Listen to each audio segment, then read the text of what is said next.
সময়ের সাথে সাথে মানুষ 5টি বিষয় উপলব্ধি করে। 1, বন্ধুত্ব কখনো চিরস্থায়ী হয় না। সময়ের সাথে সাথে জীবনের অনেক ঘনিষ্ঠ বন্ধুরাই দূরে সরে যায়। 2, নিজের সাথে সম্পর্ক সবচেয়ে গুরুত্বপূর্ণ সম্পর্ক। আত্মসম্মানবোধ এবং মানসিক শান্তি বিশ্বের যে কোনো সম্পর্কের চেয়েও অনেক দামি।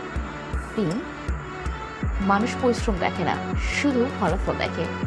সফল হলে প্রশংসা করে এবং ব্যর্থ হলে সমালোচনা করে, আর তাই পরিশ্রমটা নিজের জন্য করুন।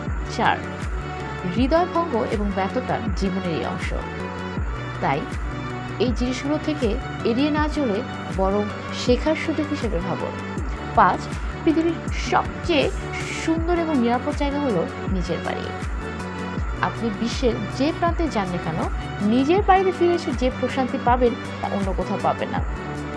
যে 5টি বিষয়ের কথা আমি বলেছি তা আপনাদের সাথে মিলেছে কিনা অবশ্যই আমাকে কমেন্ট বক্সে জানাবেন।